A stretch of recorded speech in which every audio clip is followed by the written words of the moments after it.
Amity Shlaes, why do we spend so much time in this country and on our network and in your life talking about presidents? Thank you, Ryan. I'm glad to be with you and with Harold. We talk about presidents because people understand people better than ideas. And we eventually want to get to ideas, but we get at those ideas through people, our presidents.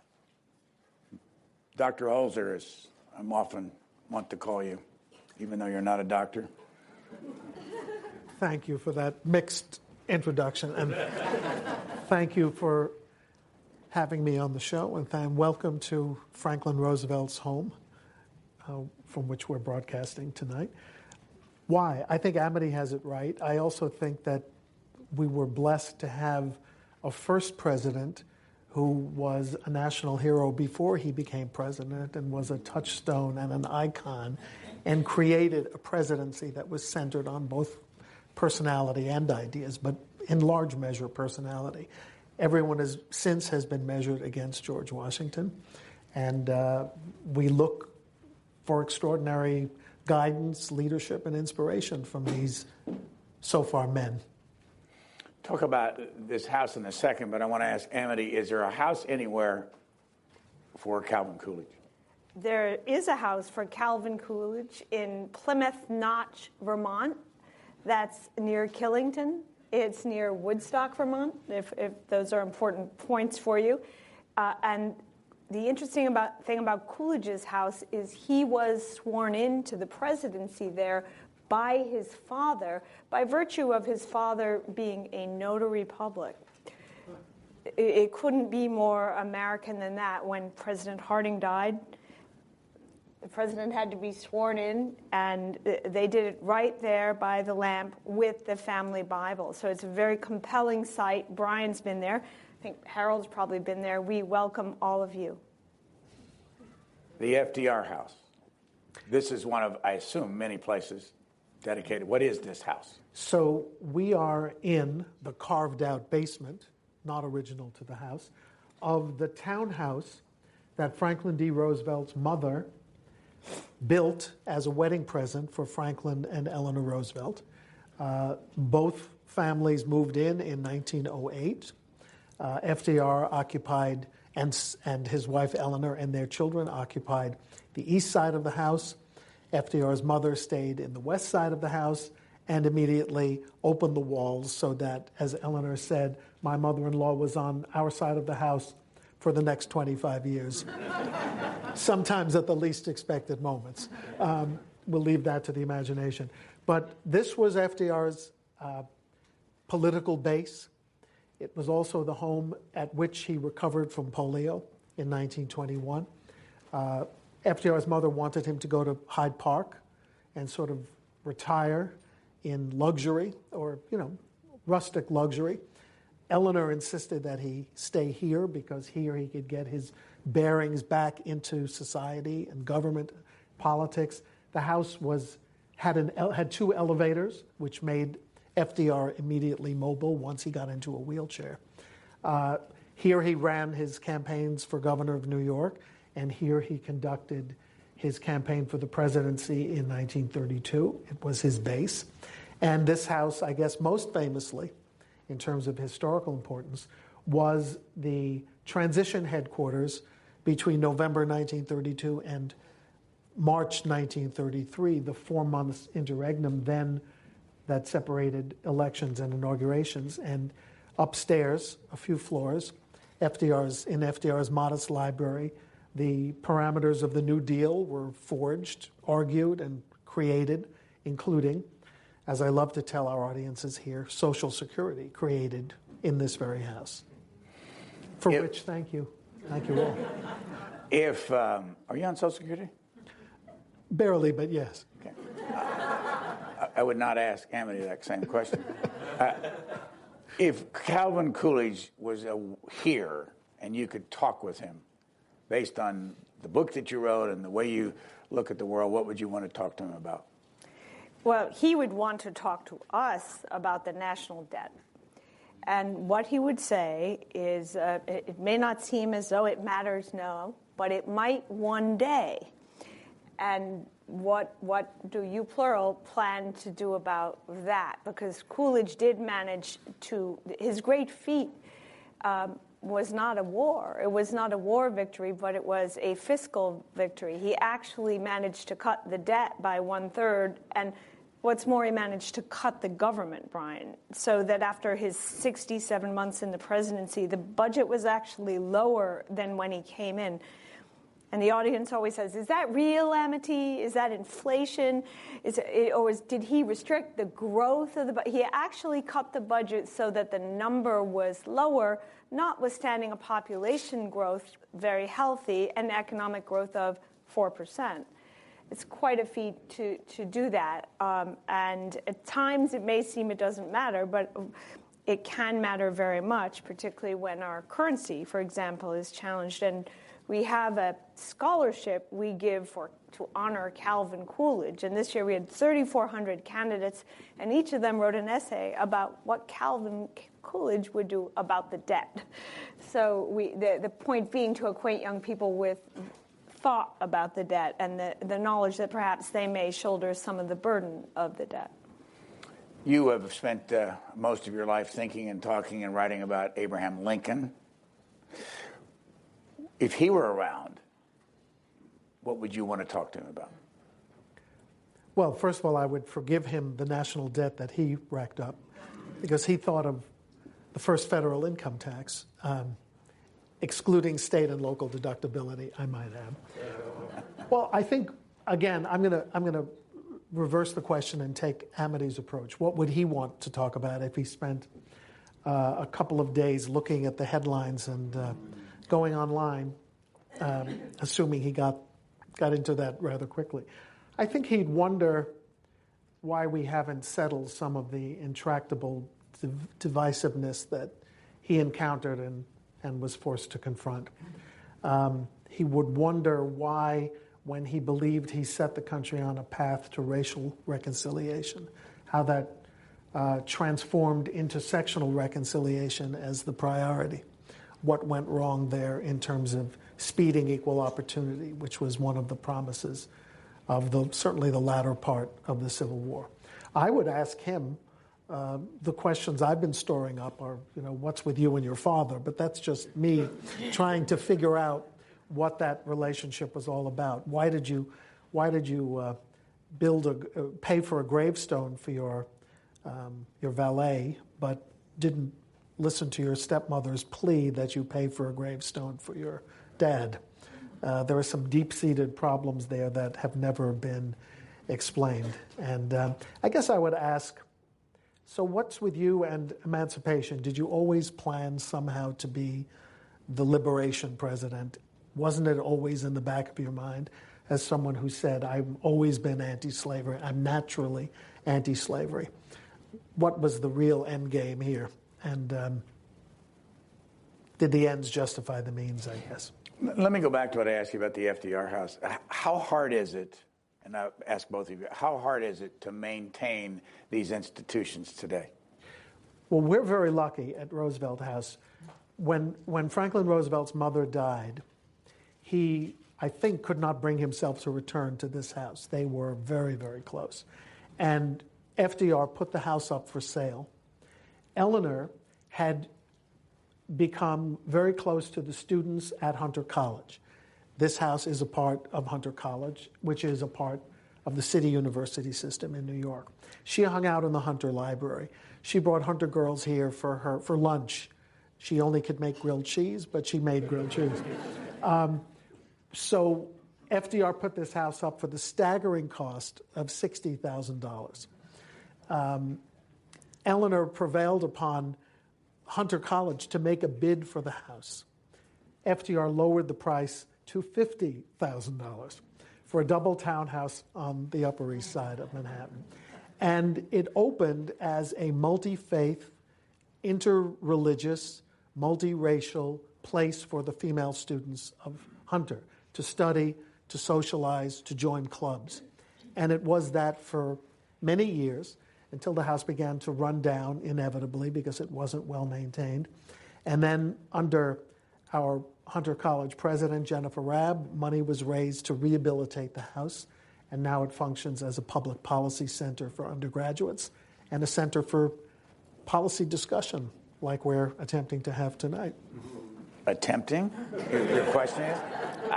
How about raising money in the name of Calvin Coolidge, and how do you maintain Plymouth Notch? Well, but that's very difficult because President Coolidge was ambivalent about taking government money, especially federal money. And you can read it right in his autobiography.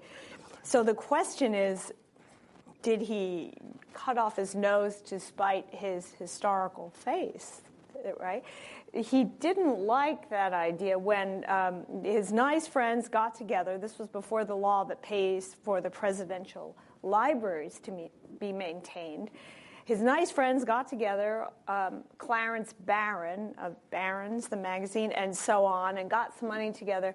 Coolidge didn't know quite what to do with it. He was very grateful to his beautiful wife, Grace, for tolerating the presidency. And she was a professional lady. She was an instructor of the deaf and had trained at the Clark School in Northampton, Massachusetts. And Coolidge thought about it, and he thought it might be vanity to have a presidential library with this money. And so he gave the money from his friends to the Clark School for the Deaf so that his wife might have what she dreamed of. And also, he thought he might go. He had a weak heart, and he wanted her to be professionally recognized and, of course, the most important lady in the town, which she was through the rest of her life, and that benefited many, many generations of pupils and teachers at the school. However, what did it leave? It left Plymouth, his birthplace in Vermont, a little challenged. We have the Calvin Coolidge Presidential Foundation there. We don't take, in my time there, I'm the chairman, we haven't emphasized federal money. We try to raise our own money ourselves to honor the president's philosophy. And in addition, we now have Coolidge House in Washington. Place is expensive, but place is worth it because people come and they can think differently about their subject, about a president, if they know something about him. So for Coolidge House in Washington, which is by Georgetown, we're currently having a graphic novelist draw Coolidge's life so that all the children and adults who come to Coolidge House can walk away with Coolidge's life in mind and some knowledge of it. In Vermont, the state, our wonderful partner, that of the Coolidge Foundation, maintains the show, all the objects, and does own many of them. And this summer there is a show about Calvin Coolidge and Grace Coolidge's pets. Numerous. There's an apocryphal statement, but I'll still attribute it to him that he said, you know, you really shouldn't be president if you don't understand about pets. Pets are very important, including Rebecca the raccoon, who is featured in this show. I want to divert just for a moment because I've had the pleasure of interviewing both of these people on many occasions. But Amity might remember an event we had some time ago when you came in, and I want you to complete the story. This is a very painful thing for me to bring up, but I have to get it on the record.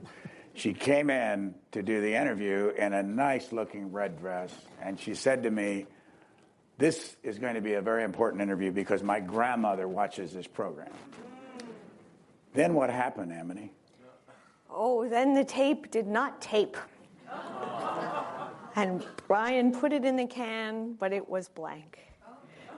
And Brian and the poor young man, who was a new hire, I believe. He's still here. He's still here. A tribute to Mr. Lamb, who passed over that, were very upset. And I had to come back another day and tape the whole story again. It was the tax book. It was a book about the tax code, too. So exciting. In 30 years, it's the only time it's ever happened, but it's very painful to remember it. But I wanted you to put it on the record. Now, and she did come back. I mean, she had to come all the way back from New York down to Washington. Now, Mr. Holzer, I know that there have been some questions that I've asked you over the years that you blanch at. People don't see it off camera. And I remember the one in particular where I asked you, we were in Fort Wayne, and I asked you, do you know where Fort Wayne, Indiana is? And you were unable to describe it. I just want to give you the same opportunity to take a shot if something I've ever asked you in the past.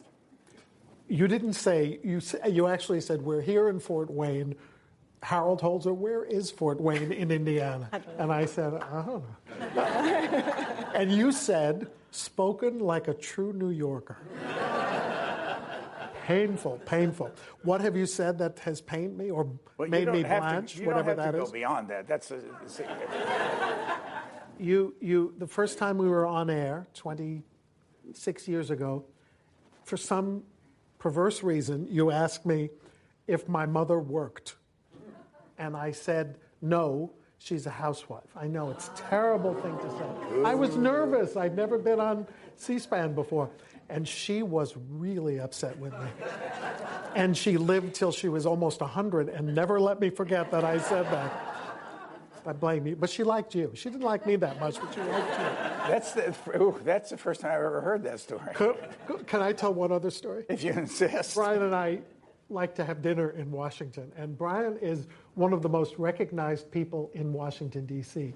The problem is most of the people who recognize him think he's John Glenn or John McCain. I guess I've been with him when people come up and say, what you did for the space program is the best. The best of these happened at the Mayflower Hotel after a dinner. Someone came up to Brian and rushed out of the restaurant to the lobby and said, oh, Mr. Lamb. So this is good. She knows it's Brian Lamb. So far. Mr. Lamb, I always wanted to meet you. I have to tell you, I can never go to sleep until I watch you on TV. To tell you how bad it is, since I've been in New York, I was walking down the street yesterday, and a couple walked by me, and as they walked by me, the woman said, that is John McCain, I think.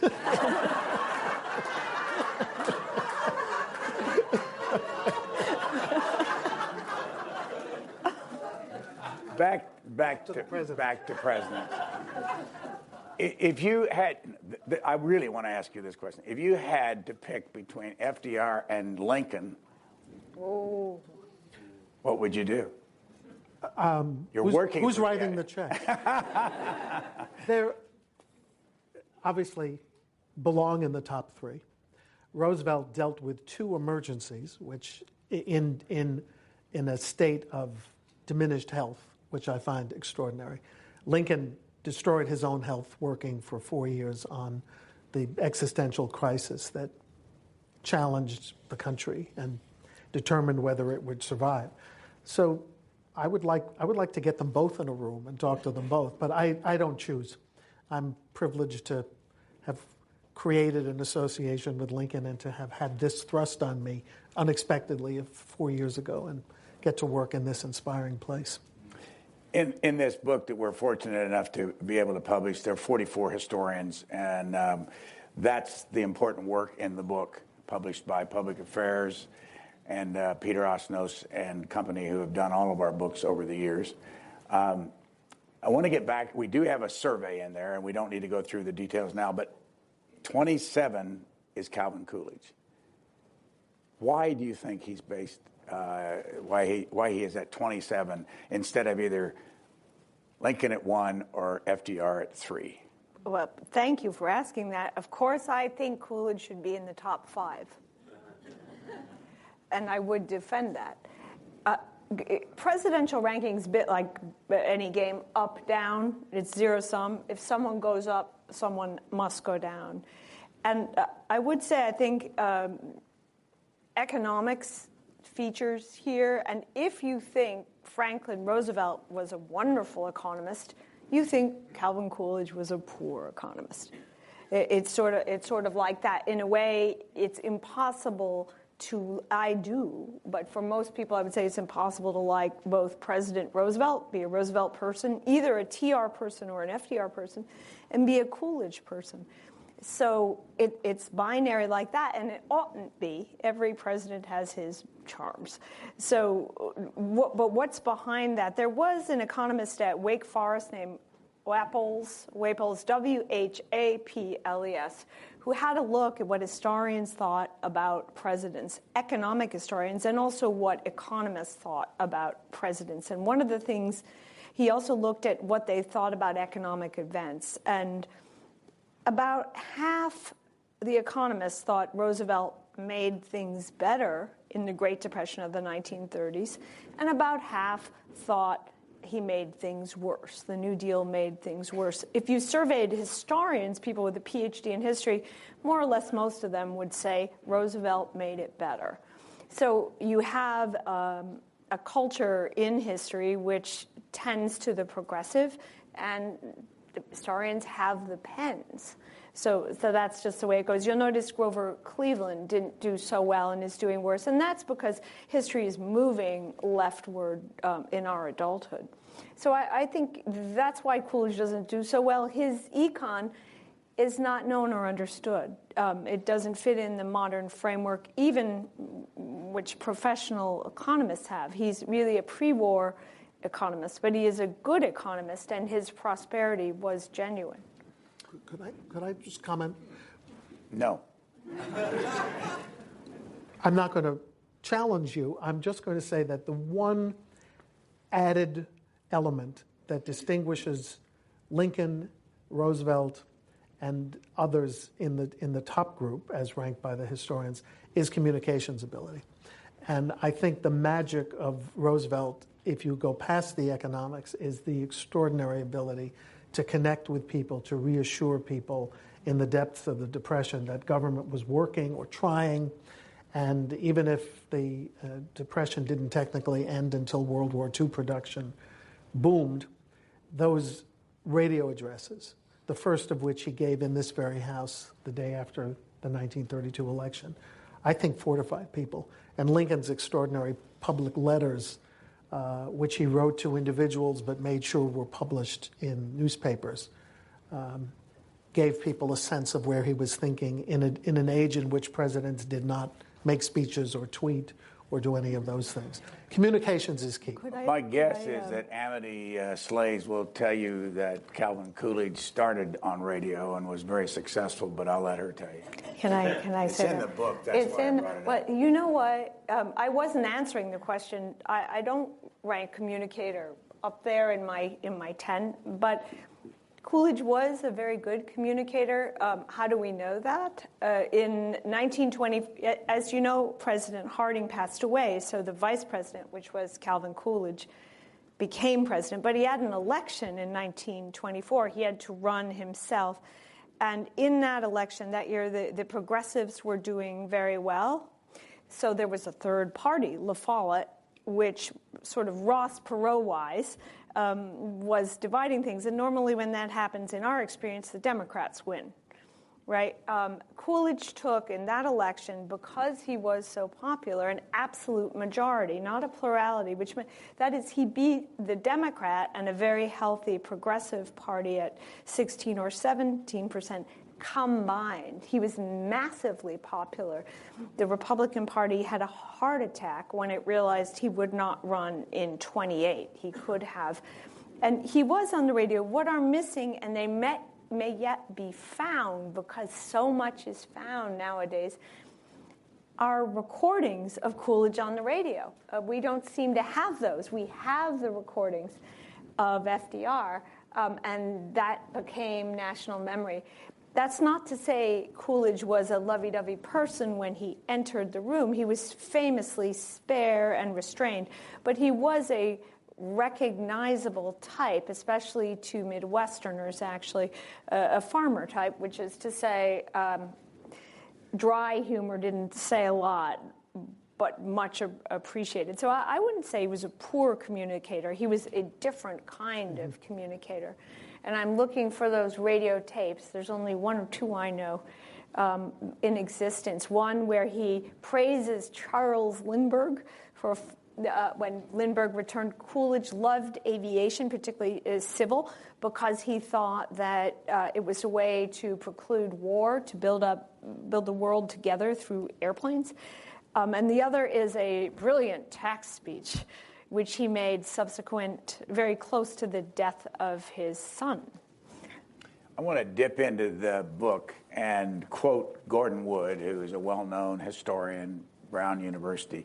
And there's a lot of nuggets like this in this book, thanks to the fabulous historians. He said this, and I want both of you to deal with this. John Adams was a realist. He did not believe all men were created equal. Didn't believe in American exceptionalism. He believed in English exceptionalism. That was one of his problems. I don't know. I think he believed in a certain class system out of New England, but I think he bought into the founding principles. So with all due respect to Gordon Wood, I think it may be a little bit of an oversimplification. A little strong. I'm also a fan of John Quincy Adams, and I'm wondering how he does here. That's all I'll just say about Brian. A quote from Bob Mary, who wrote a book on McKinley. He was maybe one of the finest human beings who's ever made it to the White House. I'm very persuaded by a recent interview you did, Brian, with Richard Norton Smith, who was featured in the book, of course, in which he made a very good case that McKinley deserves higher recognition. He was very popular. Maybe he was the war he led was a little bit contrived, but he was humane. He was lovely toward his wife, who was ill, which counts for something. Oh yeah, that sounds right. Mary's book, Bob Mary's book, is an excellent book.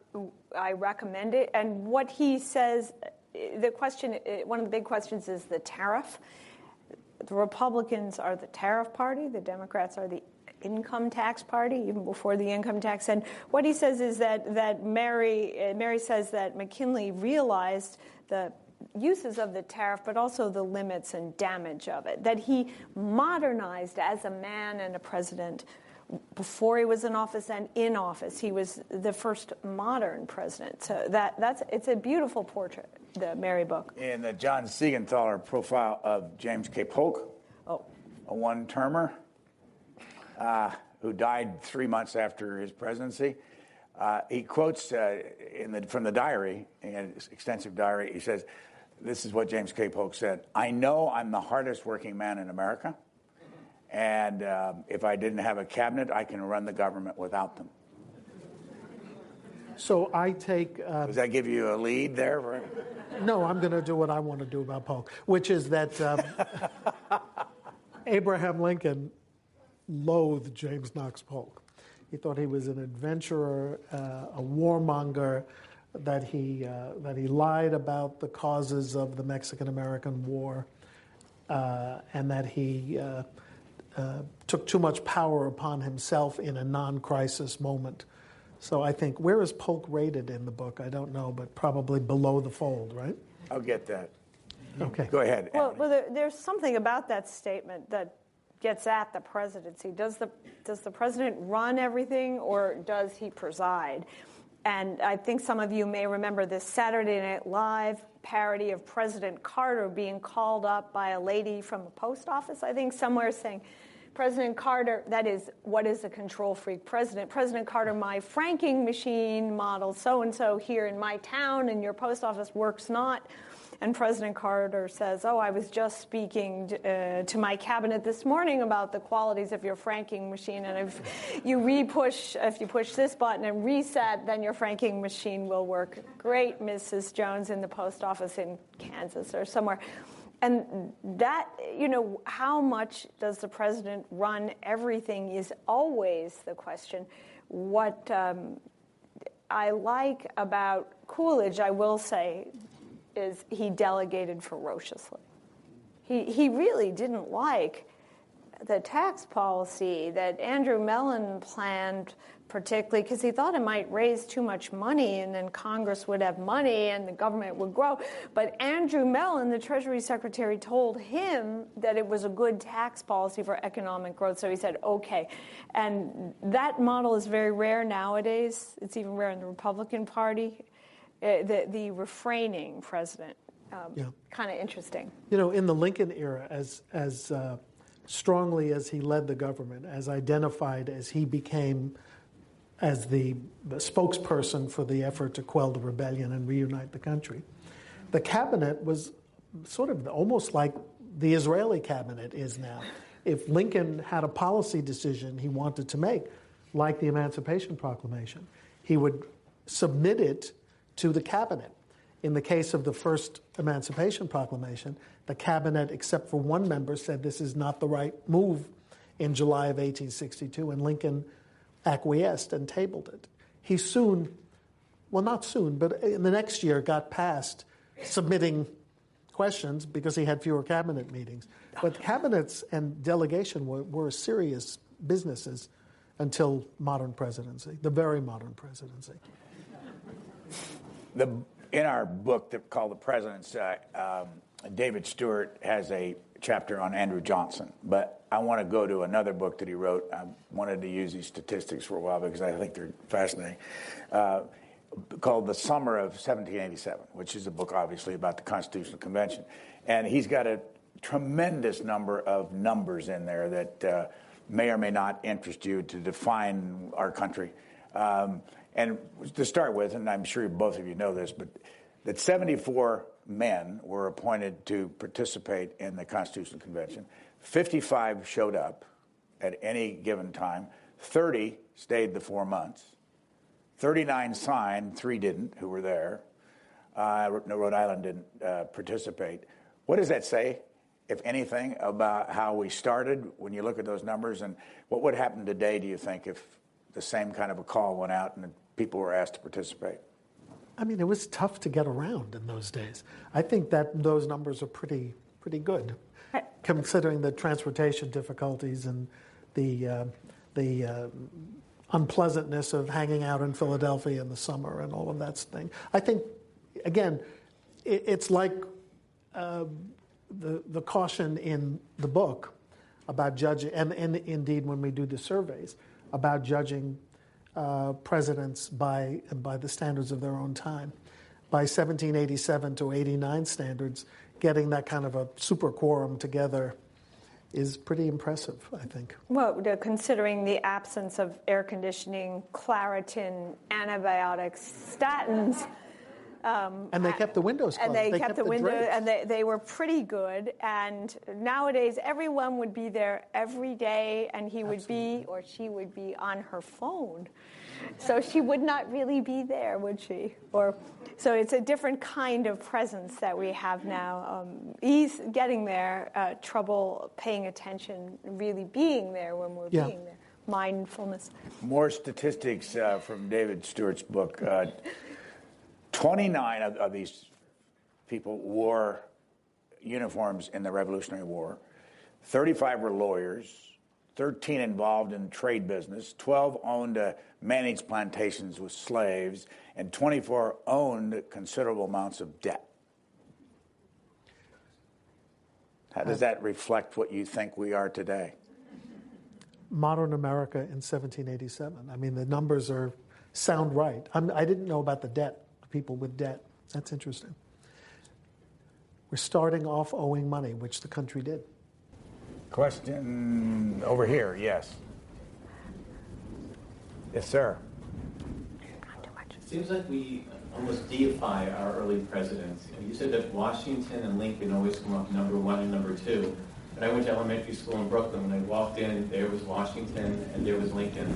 Do you think that will continue? I know Washington is sometimes criticized today as a slaveholder, and sometimes they bring up quotes that Lincoln made during the Lincoln-Douglas debates, which really jar modern ears when he talks about race relations. Do you think they'll continue to be held in high esteem? As long as I'm a voter, I'll try. But I think the pressure is clearly on the founding generation, the Southern presidents. Washington, I think, is always going to be sui generis and considered apart because he created the presidency, because he gave it up after 2 terms and refused to become a quasi-king in America and set the precedent that there would be peaceful transition. But for sure, Jefferson is sinking, Madison is sinking, the slaveholders who seemed unconscionable or hypocritical are suffering, as they should. Jackson's racism toward people of color and native peoples is coming under new scrutiny, and that's healthy. Lincoln said things, as you point out, in the debates.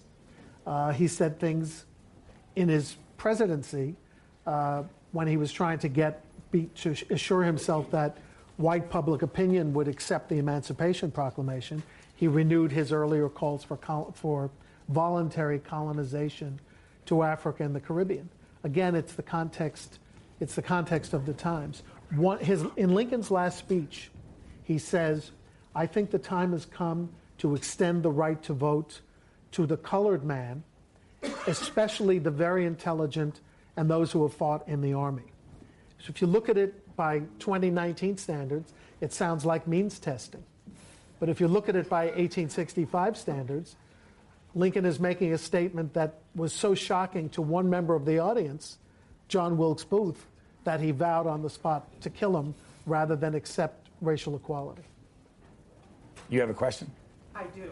I love you and Susan. I've been watching C-SPAN for about 35 years. I love all the programming. And I can't help but ask a question. If you were to continue to update the book as we go further in history, where would President Trump fit in with these 10 leadership qualities? Oh, we can't answer that. And where would he fit in the top 5, the bottom 5? Where would he fit in the rankings?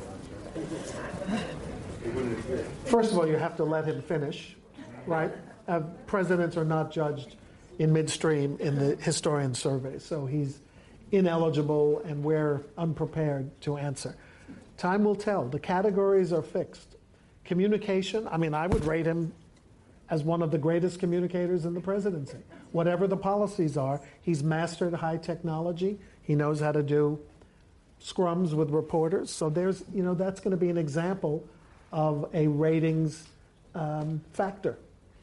So you never know. Let me ask Amity, is this the most divided this country's ever been? No, the Civil War is the most divided this, as Harold knows, the country's ever been.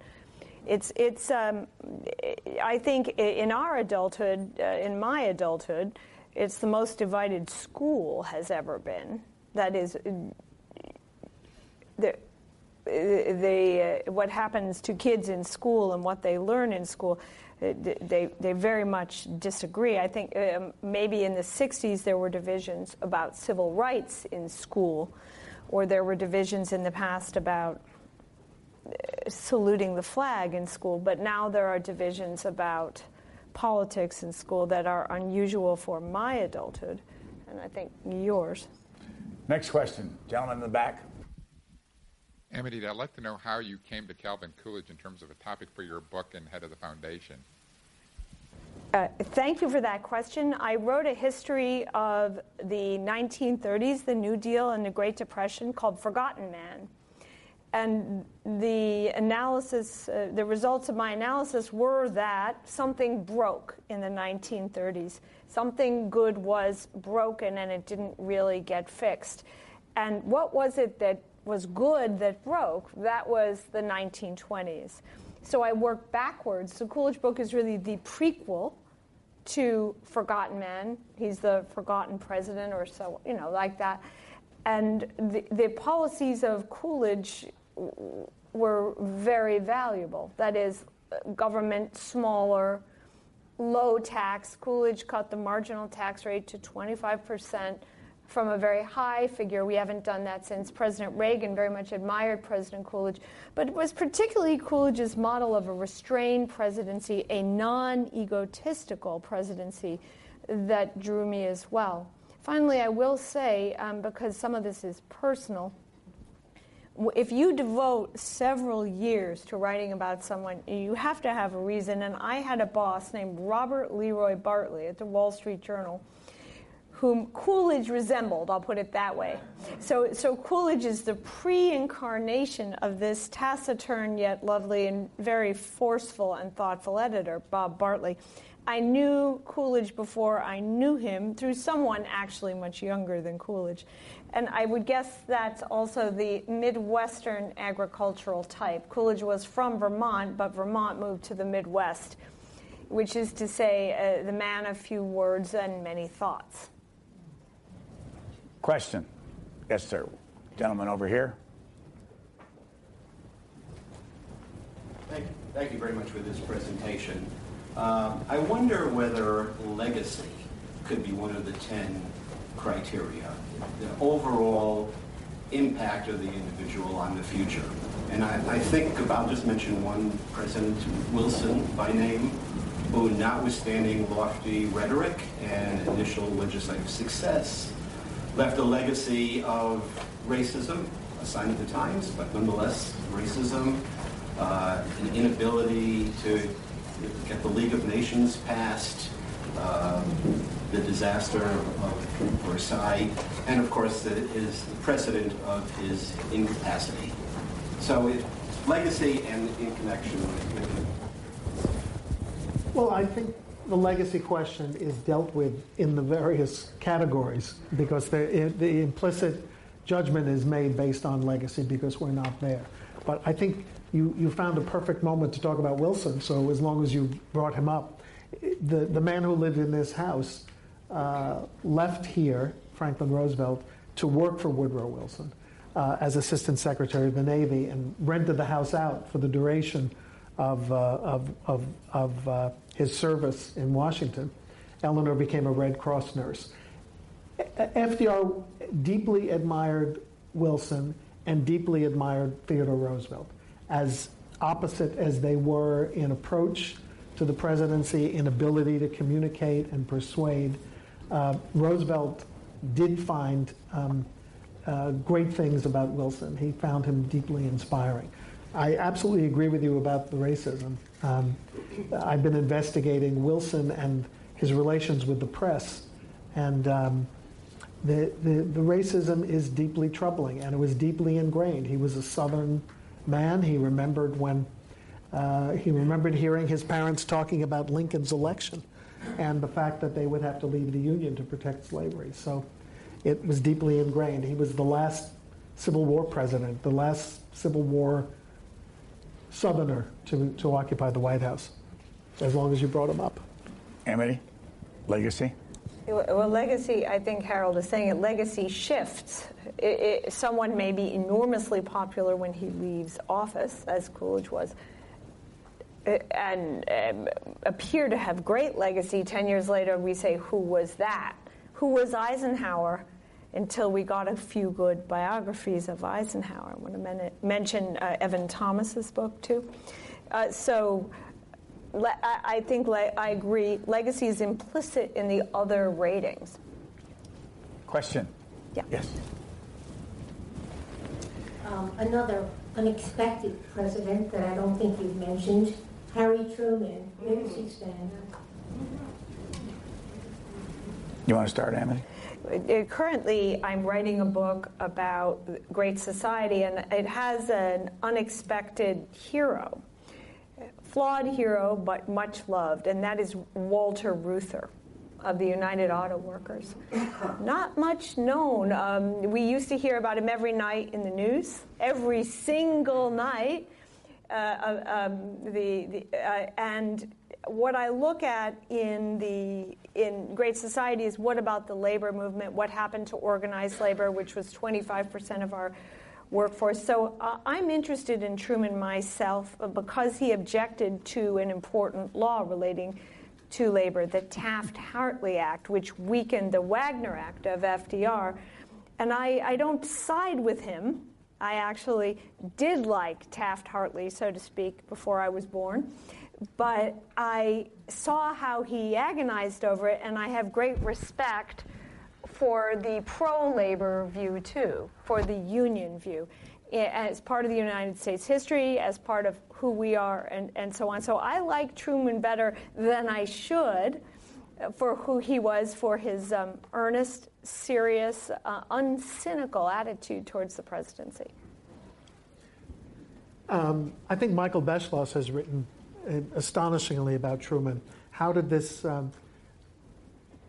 anti-Semitic guy pull the lever on establishing statehood for Israel? It was a remarkable journey. I will turn one part of the Truman story on its ear.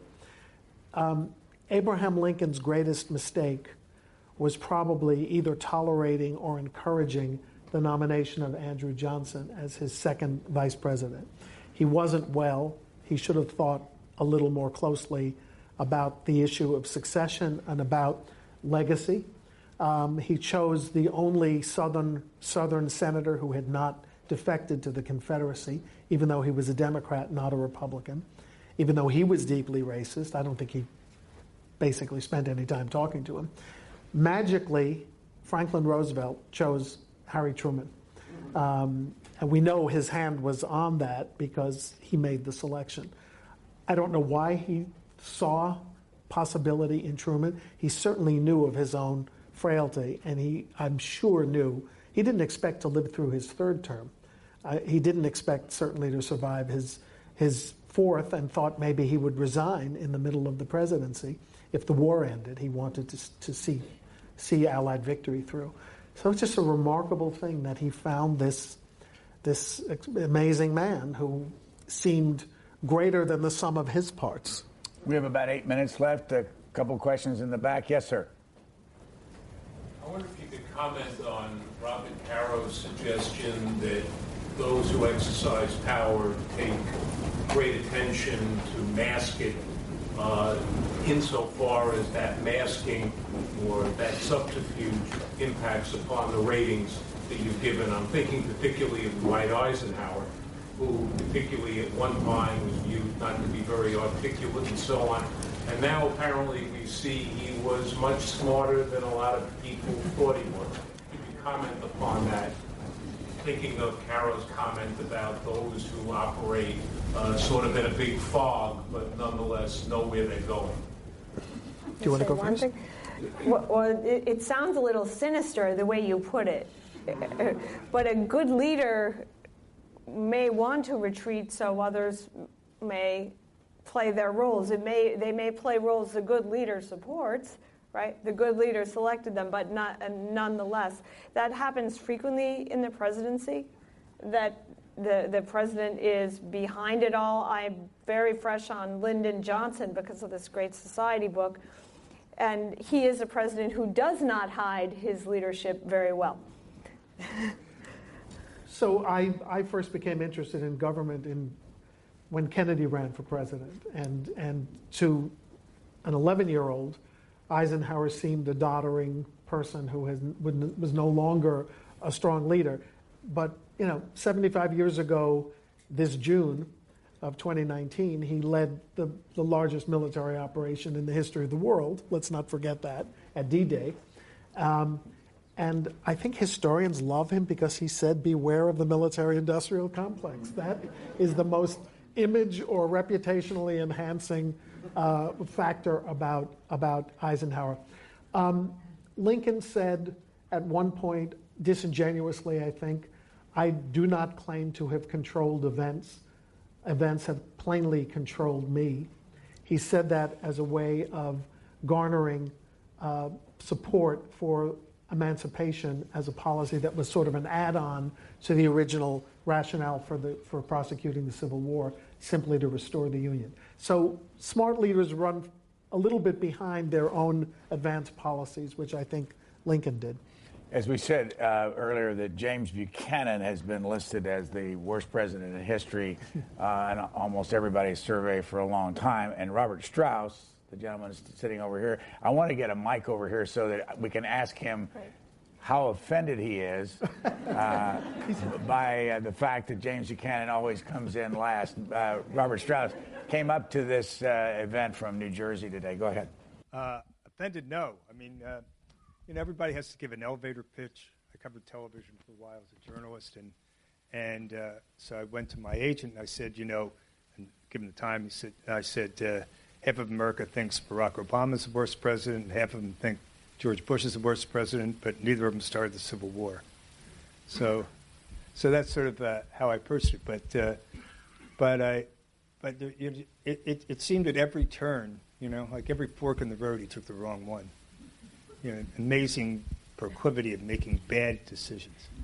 But what he was the most experienced guy to run for president. He had been in the Pennsylvania state legislature. He had been a member of Congress of both houses. He had been ambassador to Russia, ambassador to England, secretary of state. He'd sort of run a few times before. Like, how could you get a guy that didn't, should have qualified for everything? And yet it was a disaster. Thanks for coming tonight, and we have time for at least one more question. This gentleman over here on the aisle, we'll get the mic to you. Yes, sir. Great evening. I was very surprised JFK was in the top 10. Growing up in the 60s, he inspired me. He inspired a lot of young people to go into public service. However, he was president for 1,000 days. What did he accomplish to make him one of the greatest presidents? But by the way, you should know that the American Political Science Survey that just came out has him 16. So who knows where this is all going to go? I mean, the impact of John Kennedy was generational. He was a master of television, which Eisenhower had not been, Truman had not been. Like FDR, like Lincoln, like Trump, he was the master of a new form of communicating directly with the people. He inspired people into public service. And the two elements that I think enhance his reputation are communications ability, the wit and the warmth and the humor, self-deprecating also, which was, and of course the tragedy of his passing. Presidents who die in office, presidents who are taken from us violently, hold a special place in national memory, not only for what was accomplished, but almost for the might have been. I just add he was the president of the center. JFK was not a socialist. He's liked by both parties. There's a wonderful book by Ira Stoll, whom you've probably had on, called JFK Conservative, looking at his econ policy. There are plenty of books that go the other way. So he fit right down the center for many Americans, like a bowling ball. Final question to you two. You mentioned your book coming out on LBJ and the Great Society. When is that expected to be on the market? November. And Mr. Holzer, your next book, I mean, this is 54, I guess. No, it'll be 55, I think. 55? 10 times as many books. This is also edited books, so it's not as I'm not as prolific as you make me out to be. So my next book is called The Presidents and the Press, From the Founding Fathers to Fake News. And it explores all of the presidents and their evolving and contentious relationships with journalists. When does that come out? Yeah. Next spring. I want to thank start with Peter Osnos and one of our guests here this evening, Harold Holzer, for providing us the opportunity to be here at the FDR House, and to our audience for joining us and asking such good questions. Amity Shlaes, thank you very much. And that's it. It's done.